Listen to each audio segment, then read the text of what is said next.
ಶ್ರೀ ಗುರು ರಾಘವೇಂದ್ರ ಸ್ವಾಮಿ ಜ್ಯೋತಿಷ್ಯ ಮಂತ್ರಾಲಯದಲ್ಲಿ ತಮ್ಮ ತಪೋಶಕ್ತಿಯಿಂದ ವಾಕ್ಯ ಸಿದ್ಧಿ ಮಂತ್ರಸಿದ್ಧಿ ಪಡೆದಿರುವ ಪಂಡಿತ್ ಶ್ರೀ ಅಪ್ಪಟಾಚಾರ್ಯರು ತಾಂತ್ರಿಕ ಜ್ಯೋತಿಷ್ಯರು. ಶ್ರೀ ಸಾಯಿಬಾಬಾ ಹಾಗೂ ರಾಘವೇಂದ್ರ ಸ್ವಾಮಿಯ ಆರಾಧಕರು. ನಿಮ್ಮ ಸಮಸ್ಯೆಗಳ ಪರಿಹಾರಕ್ಕೆ ಇಲ್ಲಿದೆ ದಿವ್ಯ ಮಾರ್ಗ. ಡಿವೋರ್ಸ್ ಪ್ರಾಬ್ಲಮ್, ಅನಾರೋಗ್ಯ, ಪ್ರೇಮ ವಿಚಾರ, ಸಂತಾನ, ಸಾಲಬಾಧೆ, ಕೋರ್ಟ್ ಕೇಸ್, ವ್ಯಾಪಾರ, ಮಾಟ ಮಂತ್ರ ತಡೆ, ಶತ್ರುಕಾಟ, ಕೌಟುಂಬಿಕ ಕಲಹ, ಇನ್ನೂ ನಿಮ್ಮ ನಿಗೂಢ ಗುಪ್ತ ಸಮಸ್ಯೆಗಳಿಗೆ ಶ್ರೀ ರಾಘವೇಂದ್ರ ಸ್ವಾಮಿಯ ಮೂಲ ಬೃಂದಾವನ ರಹಸ್ಯ ಬಲಿಷ್ಠ ಪೂಜಾ ಶಕ್ತಿಯಿಂದ ಕೆಲವೇ ದಿನಗಳಲ್ಲಿ ಶಾಶ್ವತ ಪರಿಹಾರ ಶತಸಿದ್ಧ. ವಿಶೇಷ ಸೂಚನೆ: ಅಲ್ಲಿ ಇಲ್ಲಿ ಕೇಳಿ ಎಲ್ಲೂ ಪರಿಹಾರವಾಗದ ನಿಮ್ಮ ಸರ್ವ ಸಮಸ್ಯೆಗಳಿಗೆ ಇಲ್ಲಿದೆ ದಿವ್ಯ ಮಾರ್ಗ. ನಂಬಿಕೆಟ್ಟವರಿಲ್ಲವೋ ಈ ರಾಯರ. ನೀವು ಬಯಸುವ ನೆಮ್ಮದಿಯ ಜೀವನಕ್ಕಾಗಿ ಒಮ್ಮೆ ಸಂಪರ್ಕಿಸಿ. ಶ್ರೀ ಗುರು ರಾಘವೇಂದ್ರ ಸ್ವಾಮಿ ಜ್ಯೋತಿಷ್ಯ, ಪಂಡಿತ್ ಶ್ರೀ ಅಪ್ಪಟಾಚಾರ್ಯರು. ಫೋನಿನ ಮೂಲಕ ಪರಿಹಾರ. ಮೊಬೈಲ್ ಸಂಖ್ಯೆ 9008111181. ಓಂ ಶ್ರೀ ಗುರು ರಾಘವೇಂದ್ರಾಯ ನಮಃ. ಎಲ್ರಿಗೂ ನಮಸ್ಕಾರ. ಈ ಹಿಂದಿನ ವಿಡಿಯೋದಲ್ಲಿ ಆರಾಧನೆಯ ಮೊದಲನೆಯ ದಿವಸವಾದಂತಹ ಶನಿವಾರ ಅಂದರೆ 29ನೇ ತಾರೀಕು ಪೂರ್ವಾರಾಧನೆಯ ಪೂಜೆಯನ್ನು ಹೇಗೆ ಮಾಡುವಂತಹದ್ದು ಅನ್ನುವಂತಹ ಮಾಹಿತಿಯನ್ನು ಕೊಟ್ಟಿದ್ದೀನಿ. ಆ ವಿಡಿಯೋ ನೋಡಿಲ್ಲ ಅಂದರೆ ಮೊದಲು ಅದನ್ನು ನೋಡಿ. ಇದು ಭಾನುವಾರ ಅಂದರೆ ಮಧ್ಯಾರಾಧನೆಯ ದಿವಸದ ಪೂಜೆ. ರಾಯರ ಆರಾಧನೆಯ ಪೂಜೆ ಅಂತಂದರೆ ಹೇಗಂದರೆ ಹಾಗೆ ಮನಸ್ಸಿಗೆ ಬಂದಂತೆ ಮಾಡೋದಕ್ಕಿಂತ ಶಾಸ್ತ್ರೋಕ್ತವಾಗಿ ಮಾಡಿದ್ರೆ ಬಹಳ ಹೆಚ್ಚಿನ ಫಲಗಳು. ಸುಮಾರಷ್ಟು ಜನ ಹಿಂದಿನ ವರ್ಷ ಹೇಳಿಕೊಟ್ಟಂತಹ ಆರಾಧನೆಯ ಪೂಜೆಯ ವಿಡಿಯೋಸನ್ನು ನೋಡಿ ಮಾಡಿ ಬಹಳ ಒಳ್ಳೆಯದಾಗಿದೆ ಅಂತ ಹೇಳಿ ಈ ವರ್ಷ ಕೂಡ ಇನ್ಸ್ಟಾಗ್ರಾಮಲ್ಲೆಲ್ಲ ಮೆಸೇಜ್ ಮಾಡ್ತಾ ಇದ್ದೀರಾ. ಬಹಳ ಸಂತೋಷ. ಹಾಗೆ ಈ ವರ್ಷವೂ ಕೂಡ ಮಾಡಿ ಎಲ್ರಿಗೂ ಒಳ್ಳೆಯದಾಗಲಿ. ಇನ್ನು ಶನಿವಾರ ಒಂದು ಕಡೆ ರಾಯರ ಫೋಟೋವನ್ನು ಇಟ್ಟು ಯಾರೆಲ್ಲ ಆರಾಧನೆಯ ಪೂಜೆಯನ್ನು ಮಾಡಿರ್ತೀರ ಅವರು ಶನಿವಾರ ಸಾಯಂಕಾಲನೂ ಕೂಡ 5:15 5:15 ಒಳಗೆ ಮತ್ತೆ ನೀವು ಎಲ್ಲ ದೀಪಗಳನ್ನು ಹಚ್ಕೊಳ್ಬೇಕು. ಯಥಾ ಪ್ರಕಾರ 14 ದೀಪಗಳನ್ನು ಹಚ್ಚೋದಕ್ಕೆ ಹೇಳಿದ್ದೀನಿ ನಾನು. ಆ ರೀತಿ ಶನಿವಾರ ಸಂಜೆನೂ ಕೂಡ ಎಣ್ಣೆಯನ್ನು ಹಾಕ್ಕೊಂಡು 2 ದೀಪಗಳಿಗೆ ತುಪ್ಪವನ್ನು ಹಾಕ್ಕೊಂಡು ಸಂಜೆ ಕೂಡ ಪೂಜೆಯನ್ನು ಮಾಡ್ಕೊಳ್ಳಿ. ಇದಾದ ಮೇಲೆ ಸುಮಾರಷ್ಟು ಬರ್ತಾ ಇರುವಂತಹ ಕಾಮೆಂಟ್ಸ್ ಅಂದರೆ ನನಗೆ ಆರಾಧನೆಯ ಸಮಯಕ್ಕೆ 4 ದಿವಸ ಆಗುತ್ತೆ, 5 ದಿವಸ ಆಗುತ್ತೆ, ಪೂಜೆ ಮಾಡಬಹುದಾ ಅಂತ ಹೇಳಿ. ಮಾಡಬಹುದು. ಏಕೆಂದರೆ ಈಗ ಗುರುವಾರದ ಪೂಜೆ ಅಂತ ಹೇಳಿ ಬಂದಾಗ ಆದಷ್ಟು ನಾವು 5 ದಿವಸದ ನೀರನ್ನು ತಲೆಯ ಮೇಲೆ ಹಾಕ್ಕೊಳ್ಳೋವರೆಗೂ ರಾಯರ ಪೂಜೆ ಮಾಡೋ ಹಾಗಿಲ್ಲ. ಆದರೆ ನಮಗೆ ಆರಾಧನೆ ಅನ್ನುವಂತಹದ್ದು ಬಹಳ ವಿಶೇಷ. ಈ ಸಂದರ್ಭ ಬಿಟ್ಟರೆ ನಾವು 1 ವರ್ಷ ಕಾಯಬೇಕಾಗತ್ತೆ. ಹಾಗಾಗಿ 3 ದಿವಸ ಕಳೆದಿದ್ದರೆ ಅಂದರೆ ನಿಮ್ಮ ಮುಟ್ಟಿನ 1, 2, 3 ದಿವಸಗಳು ಕಂಪ್ಲೀಟ್ ಆಗಿದ್ದರೆ ನಿಮಗೆ 4ನೆಯ ದಿವಸ ಆರಾಧನೆಯ ಸಮಯಕ್ಕೆ ಸಿಗ್ತಾ ಇದ್ದರೆ ನೀವು ಸ್ನಾನವನ್ನು ಮಾಡಿಕೊಂಡು ಅಂದರೆ ಸ್ವಲ್ಪ ಗೋಮೂತ್ರವನ್ನು ತಲೆಯ ಮೇಲೆ ಹಾಕ್ಕೊಂಡು ಸ್ನಾನ ಮಾಡಿಕೊಂಡು ಪೂಜೆಯನ್ನು ಮಾಡಬಹುದು. ಆದರೆ ಕಂಪ್ಲೀಟಾಗಿ ತೊಂದರೆ ನಿಂತಿದ್ದರೆ ಮಾಡಿರಿ. ಬ್ಲೀಡಿಂಗ್ ಎಲ್ಲ ಆಗ್ತಾ ಇದೆ ಅನ್ನೋವಂಥವರು ದಯಮಾಡಿ ಮಾಡಲಿಕ್ಕೆ ಹೋಗಬೇಡಿ. ಮನೆಯಲ್ಲಿ ಬೇರೆ ಯಾರಾದರೂ ಪೂಜೆ ಮಾಡ್ತಾರೆ ಅಂತಂದರೆ ಮಾಡ್ಕೋಬಹುದು. ನೀವು ಆದಷ್ಟು ಅಂದರೆ ಪೀರಿಯಡ್ಸ್ ಆಗಿರುವಂತಹವರ ನೆರಳು ರಾಯರ ಫೋಟೋ ಮೇಲೆ ಬೀಳದ ಹಾಗೆ ನೀವು ಒಂದು ಕಡೆ ಇದ್ದರೆ ಸಾಕಾಗತ್ತೆ.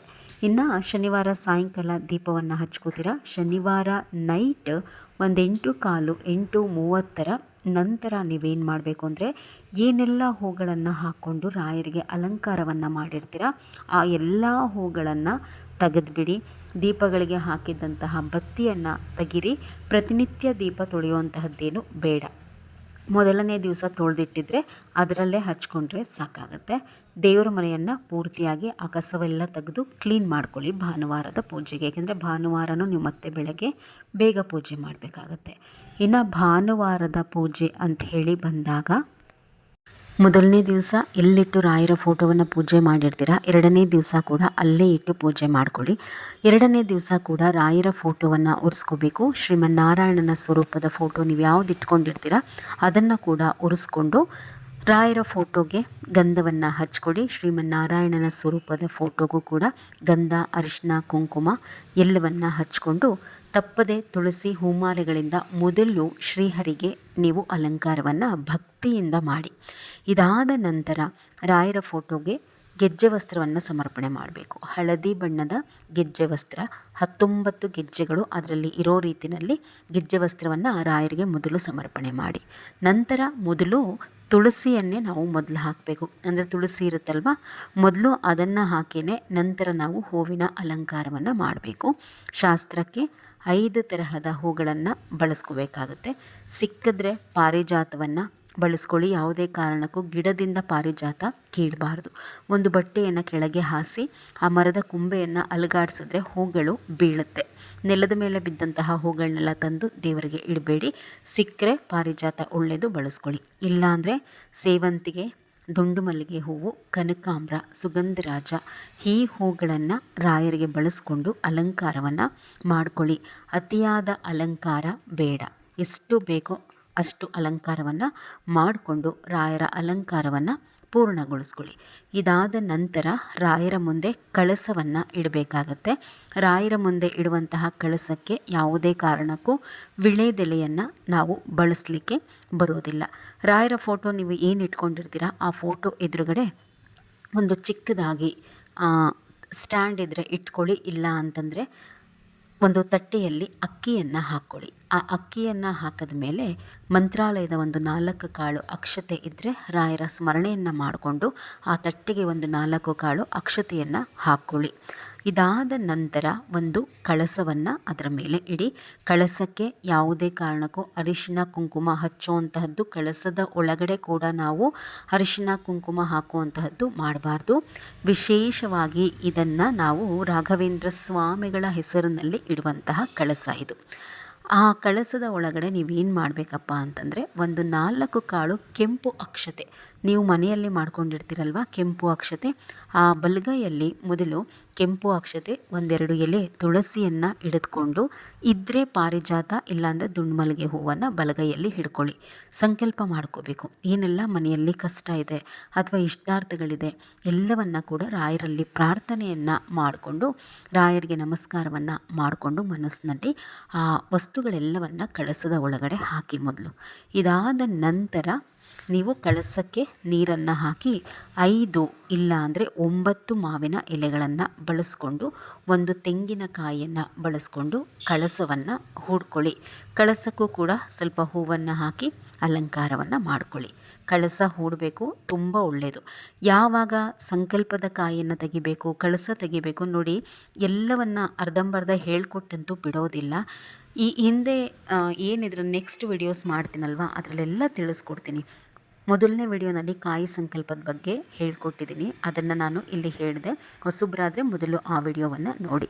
ಕಳಸವನ್ನು ಹೂಡ್ತೀರ. ಇನ್ನೆಷ್ಟು ದೀಪಗಳನ್ನ ರಾಯರ ಮುಂದೆ ನೀವು ಇಟ್ಕೋಬೇಕು ಅಂತಂದರೆ ಅದೇ ಸಂಖ್ಯೆ, ಅಂದರೆ 14 ಸಂಖ್ಯೆಯ ದೀಪಗಳು. ಹಿಂದಿನ ವಿಡಿಯೋಸಲ್ಲಿ ಎಲ್ಲ ಹೇಳ್ಕೊಟ್ಟಿದ್ದೀನಲ್ವ, ಆ ರೀತಿ ನೀವು ದೀಪಗಳನ್ನ ಅರೇಂಜ್ ಮಾಡಿಕೊಂಡು 2 ದೀಪಗಳಿಗೆ ತುಪ್ಪ ಹಾಕ್ಕೊಂಡು ಮಿಕ್ಕಂತಹ ದೀಪಗಳಿಗೆ ಕೊಬ್ಬರಿ ಎಣ್ಣೆ ಇಲ್ಲ ಅಂತಂದರೆ 5 ತರಹದ ಎಣ್ಣೆಯನ್ನು ಹಾಕ್ಕೊಂಡು ಒಂದೊಂದು ಹೂ ಇಡಿ ದೀಪಗಳಿಗೆ. ಅದೆಲ್ಲವೂ ಕೂಡ ತಾಯಿ ಲಕ್ಷ್ಮೀ ದೇವಿಯ ಸ್ವರೂಪ ದೀಪಗಳು ಅಂತಂದರೆ. ಒಂದೊಂದು ಹೂವನ್ನು ಇಟ್ಕೊಳ್ಳಿ. ಮೊದಲು ದೇವರ ಮನೆಯಲ್ಲೂ ಕೂಡ ನೀವು ಅಲಂಕಾರ ಮಾಡ್ಕೋಬೇಕು. ಅಂದರೆ ಹಾಲ್ನಲ್ಲೇನಾದರೂ ರಾಯರ ಫೋಟೋ ಇಟ್ಟು ಅಲಂಕಾರ ಮಾಡಿದರೆ ದೇವರ ಮನೆಯಲ್ಲೂ ಎಲ್ಲ ದೇವರುಗಳಿಗೂ ಹೂ ಹಾಕಿ. ವಿಶೇಷವಾಗಿ ಇಂತಹ ಸಂದರ್ಭದಲ್ಲಿ ನಿಮ್ಮ ಮನೆ ದೇವರುಗಳನ್ನ ಮರಿಬಾರ್ದು. ಒಂದು ಎಳೆ ಹೂ ಹಾಕಬೇಕು. ಏಕೆಂದರೆ ನೀವೇನೇ ಪೂಜೆ ಪುನಸ್ಕಾರ ವ್ರತ ಮಾಡಿದ್ರೂ ಕೂಡ ಆ ವ್ರತದ ಫಲಗಳು ಬೇರೆ ದೇವರು ಕೊಡುವಾಗ ಮನೆ ದೇವರ ಅನುಗ್ರಹವೂ ಕೂಡ ಆ ದೇವರ ಜೊತೆಯಲ್ಲಿ ಸೇರಿದಾಗಲೇ ನಿಮ್ಮ ಕಷ್ಟಗಳು ಹರಿಯುವಂತಹದ್ದು. ಮೊದಲು ಮನೆ ದೇವರಿಗೂ ಕೂಡ ಒಂದು ಎಳೆ ಹೂ ಹಾಕಿ ದೇವರ ಮನೆಯಲ್ಲಿ ಕೂಡ ಮೊದಲು ದೀಪ ಹಚ್ಕೊಳ್ಳಿ. ಮೊದಲು ಹೊರಗಡೆ ತುಳಸಿ ಪೂಜೆ ಮಾಡ್ಕೋಬೇಕು. ತುಳಸಿ ಗಿಡದ ಎದುರುಗಡೆ 2 ದೀಪ, ತುಪ್ಪದ ದೀಪನೇ ಹಚ್ಕೋಬೇಕು. ತಾಯಿ ತುಳಸಿ ದೇವಿಗೆ ನಮಸ್ಕಾರವನ್ನು ಮಾಡಿಕೊಂಡು ಹೊಸ್ತಿಲ ಮೇಲೆ 2 ದೀಪವನ್ನು ಅವತ್ತು ಕೂಡ, ಅಂದರೆ ಭಾನುವಾರನೂ ಕೂಡ ಹೊಸ್ತಿಲ ಮೇಲೆ, ಹೊರಗಡೆ ಮೇನ್ ಡೋರ್ ಹೊಸ್ತಿಲ ಮೇಲೆ 2 ದೀಪ ಹಚ್ಚಿ ದೇವರ ಮನೆಯ ದೀಪ ಹಚ್ಚಿ, ಇದಾದ ನಂತರ ರಾಯರ ಮುಂದೆ ಇಟ್ಟಂತಹ 14 ದೀಪಗಳನ್ನ ಕೂಡ ಹಚ್ಚಿ. ರಾಯರ ಮುಂದೆ ದೀಪವನ್ನು ಹಚ್ಚೋದಕ್ಕಿಂತ ಮೊದಲು ಗಣಪತಿ ಪ್ರತಿಷ್ಠಾಪನೆ ಮಾಡಿರ್ತೀರ, ಸ್ವಲ್ಪ ಬೆಲ್ಲನೋ ಇಲ್ಲ ಕೊಬ್ಬರಿನೋ ಮೊದಲು ಗಣಪತಿಗೆ ನೈವೇದ್ಯ ಮಾಡಿ ಗಣಪತಿಯನ್ನು ಸ್ಮರಣೆ ಮಾಡಿಕೊಂಡು ರಾಯರ ಮುಂದಿನ ದೀಪಗಳನ್ನು ಹಚ್ಕೊಳ್ಳುವಂತಹದ್ದನ್ನು ಮಾಡಿ. ಇದಾದ ನಂತರ ಅಗರಬತ್ತಿಯಿಂದ ಧೂಪವನ್ನು ತೋರಿಸಿ ಒಂದು 4 ಕಡ್ಡಿ ಹಚ್ಕೊಂಡು, ಇದಾದ ಮೇಲೆ ರಾಯರಿಗೆ ಅಭಿಷೇಕವನ್ನು ನೆರವೇರಿಸಬಹುದು. ಗಂಡಸರು ಗಂಡಸರು ಇಲ್ಲ ನಮ್ಮ ಮನೆಯಲ್ಲಿ ಮಕ್ಕಳು ಇಲ್ಲ, ನಾವು ನೆರವೇರಿಸಬಹುದಾ ಅಂತ ಹೇಳಿ ಕೇಳ್ತೀರ. ಯಾರ ಮನೆಯಲ್ಲಿ ಗಂಡಸರು ಪೂಜೆ ಮಾಡೋದೇ ಇಲ್ಲ ಅಥವಾ ಸಣ್ಣ ಮಕ್ಕಳು ಇಲ್ಲ ಅನ್ನೋಂತಹವರು ಅಭಿಷೇಕವನ್ನು ಸ್ಕಿಪ್ ಮಾಡಿ ಮಿಕ್ಕಂತಹ ಪೂಜೆಯ ವಿಧಿವಿಧಾನಗಳನ್ನು ನಡೆಸ್ಕೊಳ್ಳಿ. ಯಾವುದೇ ಕಾರಣಕ್ಕೂ ರಾಯರಿಗೆ ಹೆಣ್ಮಕ್ಳು ಅಭಿಷೇಕವನ್ನು ಮಾಡಬಾರ್ದು. ರಾಯರ ಮುಂದೆ ತುಪ್ಪದ ದೀಪ ಹಚ್ಚಿದ ನಂತರ ಪಂಚಾಮೃತ ಅಭಿಷೇಕವನ್ನು ನೆರವೇರಿಸಿ. ಪಂಚಾಮೃತ ಅಭಿಷೇಕದಲ್ಲಿ ಚಾತುರ್ಮಾಸ ನಡೀತಾ ಇದೆ. ಮೊಸರು ರಾಯರಿಗೆ ನಿಷೇಧ. ಈಗ ಅಂದರೆ ಇನ್ನೂ ಒಂದಷ್ಟು ದಿವಸಗಳ ಕಾಲ ರಾಯರಿಗಿಡುವಂತಹ ಪ್ರಸಾದಕ್ಕೂ ಅಭಿಷೇಕಕ್ಕೂ ಮೊಸರನ್ನು ಬಳಸೋ ಹಾಗಿಲ್ಲ. ಹಾಲು, ತುಪ್ಪ, ಜೇನುತುಪ್ಪ ಇಷ್ಟನ್ನು ಬಳಸ್ಕೊಂಡು ಅಭಿಷೇಕ ಮಾಡ್ಕೋಬಹುದು. ಮೊದಲು ಒಂದು ತಟ್ಟೆನಲ್ಲಿ 4 ಕಾಳು ಕೆಂಪು ಅಕ್ಷತೆ ಹಾಕಿ 1 ಎಲೆ ತುಳಸಿ ಹಾಕಿ ರಾಯರ ವಿಗ್ರಹ ಇಡಿ. ಅದರ ಮೇಲೆ ಶುದ್ಧ ಜಲದಿಂದ ಅಭಿಷೇಕ ಮಾಡಿ ಈ ಪಂಚಾಮೃತ ಅಭಿಷೇಕ ಏನು ರೆಡಿ ಮಾಡಿ ಇಟ್ಕೊಂಡಿರ್ತೀರಲ್ಲ ಅದರಿಂದ ಅಭಿಷೇಕ ಮಾಡಿ ಅದರ ಮೇಲೆ ಸ್ವಲ್ಪ ಹಣ್ಣುಗಳು, ಎಲ್ಲ ತರಹದ ಮಿಕ್ಸ್ ಹಣ್ಣುಗಳನ್ನ ಹಚ್ಚಿಟ್ಕೊಂಡು ಆ ಹಣ್ಣುಗಳು ಮತ್ತು ಸ್ವಲ್ಪ ಸಕ್ಕರೆಯನ್ನು ಆ ವಿಗ್ರಹದ ಮೇಲೆ ಹಾಕಿಬಿಟ್ಟು 2 ತುಪ್ಪದ ಬತ್ತಿಯಿಂದ ಆರತಿ ಮಾಡಿ. ಇದಾದ ನಂತರ ಅದೆಲ್ಲವನ್ನು ಕೂಡ ಒಂದು ಬಟ್ಟಲಿಗೆ ತೆಗೆದು ಶುದ್ಧವಾದಂತಹ ಜಲದಿಂದ ರಾಯರಿಗೆ ಮತ್ತೆ ಅಭಿಷೇಕವನ್ನು ಮಾಡಿ ರಾಯರಿಗೆ ಗಂಧ ಸಮರ್ಪಣೆಯನ್ನು ಮಾಡಿ ವಿಗ್ರಹಕ್ಕೂ ಕೂಡ ಹೂಗಳನ್ನು ಹಾಕ್ಕೊಂಡು ಅಲಂಕಾರವನ್ನು ಮಾಡಿಕೊಳ್ಳಿ. ಇದಾದ ನಂತರ ರಾಯರ ಎದುರಿಗೆ ಕೂತು ಸ್ತೋತ್ರಗಳ ಪಾರಾಯಣವನ್ನು ಮಾಡಬೇಕು. ಮೊದಲನೇ ದಿವಸ ವಿಷ್ಣು ಸಹಸ್ರನಾಮವನ್ನು ಪಾರಾಯಣ ಮಾಡಿದರೆ, 2ನೇ ದಿವಸ ವಿಷ್ಣು ಅಷ್ಟೋತ್ತರ, ರಾಯರ ಅಷ್ಟೋತ್ತರ, ಪುಷ್ಪಾರ್ಚನೆಯನ್ನು ನೆರವೇರಿಸುವಂತಹವರು ಒಂದು 5 ತರಹದ ಹೂಗಳನ್ನು ಒಂದು ತಟ್ಟೆಗೆ ಎಲ್ಲವನ್ನು ರೆಡಿ ಮಾಡ್ಕೊಳ್ಳಿ. ಕಿತ್ತು ಹಾಕ್ಕೊಳ್ಳುವಂತಹದ್ದು ಅಂದರೆ ಸೇವಂತಿಗೆ ಹೂಗಳನ್ನು ಬಿಡಿಸಿ ಹಾಕುವಂತಹದ್ದು, ದುಂಡ್ಮಲ್ಗೆ ಹೂಗಳು, ಈ ಬಿಡಿ ಹೂಗಳಿರುತ್ತಲ್ವ ಅದೆಲ್ಲವನ್ನು ಕೂಡ ನೀವು ಒಂದು ತಟ್ಟೆಯಲ್ಲಿ ರೆಡಿ ಮಾಡ್ಕೊಳ್ಳಿ. ಇದೇ ಚಾನಲ್ನಲ್ಲಿ ಪುಷ್ಪಾರ್ಚನೆ ಸೇವೆ ಹೇಗೆ ಮಾಡೋದು ಅಂತ ಹೇಳಿ ಡೀಟೇಲಾಗಿ ಹೇಳ್ಕೊಟ್ಟಿದ್ದೀನಿ. ಒಂದು ತಟ್ಟೆಯಲ್ಲಿ 5 ತರಹದ ಬಿಡಿ ಹೂಗಳನ್ನು ಹಾಕ್ಕೊಂಡು ನೀವು ರಾಯರ ಒಂದೊಂದೇ ಅಷ್ಟೋತ್ತರದ ಹೆಸರನ್ನು ಹೇಳುವಾಗ ರಾಯರ ಮೇಲೆ ಹೂಗಳನ್ನು ಹಾಕ್ಕೊಳ್ಳುವಂತಹದ್ದು. ಈ ಪುಷ್ಪಾರ್ಚನೆ ಸೇವೆಯನ್ನು ಕೂಡ ನೀವು ಆವತ್ತಿನ ದಿವಸ ನೆರವೇರಿಸಬಹುದು. ರಾಯರ ಅಷ್ಟೋತ್ತರ ಹೇಳ್ಕೊಳ್ತೀರ. ಇದಾದ ಮೇಲೆ ಅಕ್ಷರಾಮಾಲಿಕಾ ಸ್ತೋತ್ರವನ್ನು ಹೇಳ್ಕೊಳ್ಬಹುದು. ರಾಯರ ಗುರುಚರಿತ್ರೆಯನ್ನು ಕೂಡ ಪಾರಾಯಣ ಮಾಡ್ಕೋಬಹುದು. ಯಾರೆಲ್ಲ ಮೊದಲನೇ ದಿವಸ ರಾಯರ ನಾಮಲೇಖನ ಬರೆದಿದ್ದೀರಾ ಅವರು 2ನೇ ದಿನ ಕೂತ್ಕೊಂಡು ಕೂಡ ರಾಯರ ನಾಮಲೇಖನವನ್ನು ಬರೆಯುವಂತಹದ್ದನ್ನು ಮಾಡಿಕೊಡಿ. ಸ್ತೋತ್ರ ಸೇವೆ ಎಲ್ಲ ಮುಗಿದ ಮೇಲೆ 2 ತುಪ್ಪದ ಬತ್ತಿಯಿಂದ ಆರತಿಯನ್ನು ಮಾಡಿ. ಇದಾದ ನಂತರ ನೀವು ಮತ್ತೆ ಹಿಂದಿನ ದಿವಸ ಏನೇ ಹಣ್ಣುಗಳಿಟ್ಟಿದ್ರೂ ಕೂಡ ಒಂದು 3 ರಿಂದ 5 ತರಹದ ಹಣ್ಣುಗಳು ರಾಯರ ಮುಂದೆ ಜೋಡಿಸ್ಬೇಕು. 3 ಇಲ್ಲ 5 ತರಹದ ಹಣ್ಣು, 3 ತರಹದ ಡ್ರೈ ಫ್ರೂಟ್ಸು, ಕೆಂಪು ಕಲ್ಲು ಸಕ್ಕರೆಯನ್ನು ತಪ್ಪದೆ ರಾಯರಿಗೆ ನೈವೇದ್ಯ ಮಾಡಿಡಿ. ಜೊತೆಯಲ್ಲಿ ರಾಯರಿಗೆ ರವೆ ಉಂಡೆ ಅಂತಂದರೆ ತುಂಬ ಪ್ರೀತಿ. ತಪ್ಪದೆ ಭಾನುವಾರಕ್ಕೆ ಮಧ್ಯಾರಾಧನೆಯ ದಿವಸಕ್ಕೆ 5 ಇಲ್ಲ 9 ರವೆ ಉಂಡೆಗಳನ್ನು ನಿಮ್ಮ ಕೈಯಾರೆ ನೀವೇ ಮಾಡಿ ರಾಯರಿಗೆ ಅರ್ಪಣೆ ಮಾಡಿ. ಅದರ ಜೊತೆಯಲ್ಲಿ ರಾಯರಿಗೆ ಎಳ್ಳುಂಡೆ ಅಂತಂದರೆ ಕಪ್ಪೆಳ್ಳಿರುತ್ತಲ್ವ, ಆ ಕಪ್ಪು ಎಳ್ಳು 1 ಗ್ಲಾಸ್ ತಗೊಂಡ್ರೆ 1/2 ಗ್ಲಾಸ್ ಅದಕ್ಕೆ ಬೆಲ್ಲ ಸೇರಿಸ್ಕೊಂಡು ಬಿಸಿ ಮಾಡಿಕೊಂಡು ಉಂಡೆ ರೀತಿಯಲ್ಲಿ ಕಟ್ಟಿಡುವಂತಹದ್ದು. ಅದು ಕೂಡ ರಾಯರಿಗೆ ತುಂಬ ಪ್ರೀತಿ. ಇದನ್ನು ನೈವೇದ್ಯವಾಗಿ ಇಡಬಹುದು. ನೋಡಿ, ನಾನು ಏನೇನೆಲ್ಲ ಇಟ್ಟರೆ ಒಳ್ಳೆಯದು ಅಂತ ಹೇಳ್ತೀನಿ. ನಿಮ್ಮ ಅನುಕೂಲವನ್ನು ನೋಡಿಕೊಂಡು ನೀವು ನೈವೇದ್ಯ ಮಾಡಿಡಿ. ಇನ್ನು ನೈವೇದ್ಯ ಏನು ಮಾಡಬೇಕು ಅಂತ ಹೇಳಿ ಬಂದಾಗ ಭಾನುವಾರ ಆದಷ್ಟು ಒಬ್ಬಟ್ಟನ್ನು ಮಾಡಿಡಿ. ರಾಯರಿಗೆ ತುಂಬ ಪ್ರೀತಿ. ಪೂರ್ತಿ ನೀವು ತೊಗರಿಬೇಳೆಯನ್ನು ಹಾಕೋದ್ರ ಬದಲು 1/2 ಗ್ಲಾಸ್ ತೊಗರಿಬೇಳೆ, 1/2 ಗ್ಲಾಸ್ ಕಡಲೆಬೇಳೆ ತೊಗೊಳ್ಳಿ. ರಾಯರಿಗೆ ತುಂಬ ಇಷ್ಟ ಆಗುತ್ತಂತೆ. ಒಬ್ಬಟ್ಟು, ಅದರ ಜೊತೆಯಲ್ಲಿ ಸ್ವಲ್ಪ ಪುಳಿಯೋಗರೆ, 1 ಕೋಸಂಬರಿ, ಇಷ್ಟನ್ನು ನಾವು ಮಧ್ಯಾರಾಧನೆಯ ದಿವಸ ನೈವೇದ್ಯವಾಗಿ ಇಡಲೇಬೇಕು. ಬಾಳೆ ಎಲೆಯಲ್ಲಿ ನೈವೇದ್ಯವನ್ನು ಸಮರ್ಪಣೆ ಮಾಡಿ. ತಟ್ಟೆಗಳಲ್ಲಿ ಇಡ್ಲಿಕ್ಕೆ ಹೋಗಬೇಡಿ. ಬಾಳೆ ಎಲೆಯಲ್ಲಿ 1 ಒಬ್ಬಟ್ಟು, ಪುಳಿಯೋಗರೆ, ವೈಟ್ ರೈಸ್, 1-2 ಸ್ಪೂನು ಅನ್ನದ ಮೇಲೆ ಸ್ವಲ್ಪ ತುಪ್ಪ ಹಾಕಿ ಇಡಿ, 1 ಕೋಸಂಬರಿ, ಇಷ್ಟನ್ನು ಮಾಡಿ ರಾಯರಿಗೆ ನೈವೇದ್ಯವನ್ನು ಸಮರ್ಪಣೆ ಮಾಡಿ. ಇದಾದ ನಂತರ ತೆಂಗಿನಕಾಯಿ ಅಂದರೆ ಹಣ್ಣುಗಳ ಜೊತೆಯಲ್ಲಿ, ಬಾಳೆಹಣ್ಣಿನ ಜೊತೆಯಲ್ಲಿ 1 ತೆಂಗಿನಕಾಯಿಯನ್ನು ಇಟ್ಟು ನೀವು ನೈವೇದ್ಯ ಎಲ್ಲ ಸಮರ್ಪಣೆ ಮಾಡಿದ್ಮೇಲೆ ತೆಂಗಿನಕಾಯಿಯನ್ನು ಹೊಡೆದ್ಬಿಟ್ಟು ಪಂಚಾರತಿಯನ್ನು ಮಾಡಿಬಿಟ್ಟು ಮಹಾಮಂಗಳಾರತಿಯನ್ನು ಮುಗಿಸ್ಕೊಳ್ಳಿ. ಇದರ ಜೊತೆಯಲ್ಲಿ ಭಾನುವಾರದ ದಿವಸ ರಾಯರ ಮುಂದೆ ಬೃಂದಾವನದ ರಂಗೋಲಿ ಸೇವೆಯನ್ನು ಹಾಕ್ಕೊಂಡ್ರೆ ತುಂಬ ಒಳ್ಳೆಯದು.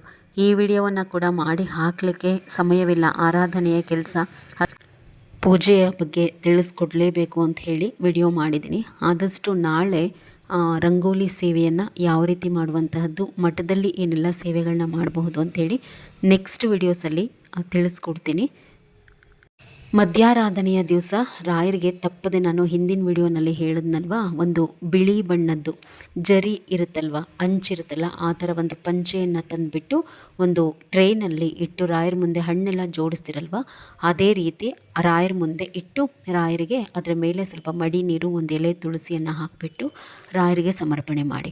ಇದಾದ ಮೇಲೆ ನಿಮ್ಮ ಮನೆಯಲ್ಲಿರುವಂತಹ ಗಂಡಸರು ಅದನ್ನು ಪೂಜೆ ಪುನಸ್ಕಾರದ ಸಂದರ್ಭದಲ್ಲಿ ಧಾರಣೆ ಮಾಡ್ಕೋಬಹುದು. ಇನ್ನು ಯಥಾ ಪ್ರಕಾರ ಸಂಜೆ ಕೂಡ ಅಷ್ಟೇ ದೀಪಗಳನ್ನು ಉದ್ದ ಬತ್ತಿ ಹಾಕಿ ಹಚ್ಕೊಳ್ಳಿ. ಒಂದಷ್ಟೊತ್ತು ಹುರಿಬೇಕು. ತುಂಬ ಯಾರ್ದಾದ್ರೂ ಮನೆಯಲ್ಲಿ ಮಣ್ಣಿನ ದೀಪಗಳು ಕಪ್ಪಾದರೆ ಅಲ್ಲಿ ಏನೋ ಸ್ವಲ್ಪ ತೊಂದರೆ ಇದೆ ಅನ್ನುವಂತಹದ್ದನ್ನು ರಾಯರು ತೋರಿಸಿರ್ತಾರೆ. ನೆಕ್ಸ್ಟ್ ವಿಡಿಯೋಸಲ್ಲಿ ಹೇಳ್ತೀನಿ ಆ ರೀತಿ ತುಂಬ ಕಪ್ಪಾದರೆ ಏನು ಮಾಡಬೇಕು ನೀವು ಅಂತ. ಯಾವುದು ಹೆದರಬೇಡಿ. ಹೆದರಿಸೋದಕ್ಕೆ ರಾಯರು ಯಾವ ಸೂಚನೆಯನ್ನು ಕೊಟ್ಟಿರೋದಲ್ಲ, ನಿಮಗೆ ತೋರಿಸ್ಕೊಟ್ಟಿರ್ತಾರೆ ಅಷ್ಟೇ ಮನೆಯಲ್ಲಿ ತೊಂದರೆಗಳಿದೆ ಅನ್ನುವಂತಹದ್ದನ್ನು. ಇನ್ನು ತಪ್ಪದೇ 2ನೇ ದಿವಸ ಕೂಡ ರಾಯರ ಅಲಂಕಾರಕ್ಕೆ ಮಾವಿನ ಎಲೆಗಳು ಮತ್ತು ಹೊಂಬಾಳೆಯನ್ನು ಬಳಸ್ಕೊಂಡು ಅಲಂಕಾರವನ್ನು ಮಾಡಬೇಕು. ಮನೇಲಿ ತುಂಬ ತೊಂದರೆ ಇದ್ದರೆ ರಾಯರೆದುರುಗಡೆ ಇಟ್ಟಂತಹ ಕಲ್ಸಕ್ಕರೆನ ಒಂದು 5 ಜನಕ್ಕೋ 9 ಜನ ಮಕ್ಕಳಿಗೆ ಕೊಡಿ. ಇಲ್ಲ ನಿಮ್ಮ ಮನೆಯ ಮಕ್ಕಳಿಗೇನಾದರೂ ಓದೋದ್ರಲ್ಲಿ ಬರೆಯೋದ್ರಲ್ಲಿ ತೊಂದರೆ ಇದ್ದರೆ ಒಂದಷ್ಟು ಜನ ಮಕ್ಕಳಿಗೆ ನಿಮ್ಮ ರಾಯರ ಎದುರುಗಡೆ ಏನು ಕಲ್ಸಕ್ಕರೆ ಇಟ್ಟಿರ್ತಾರಲ್ಲ ಅದನ್ನು ನಿಮ್ಮ ಮನೆಯ ಮಕ್ಕಳಿಂದ ಕೊಡಿಸಿದ್ರು ಕೂಡ ಒಳ್ಳೆಯದಾಗುತ್ತೆ. ಹೇಳ್ಕೊಳ್ಳೋದಕ್ಕೆ 1000 ವಿಚಾರಗಳಿದೆ, ಯಾವುದಕ್ಕೂ ಸಮಯ ಇಲ್ಲ ಅನ್ನೋ ಹಾಗೆ ಆಗಿದೆ. ಎಲ್ರಿಗೂ ಕೂಡ ಆರಾಧನೆಯ ಪೂಜೆಯ ಗಡಿಬಿಡಿ, ನನಗೂ ಕೂಡ. ಇದಿಷ್ಟನ್ನು ಮಾಡ್ಕೊಳ್ಳಿ. ನೆಕ್ಸ್ಟ್ ವಿಡಿಯೋಸ್ ಒಟ್ಟಿಗೆ ಬರ್ತೀನಿ. ನಮಸ್ಕಾರ.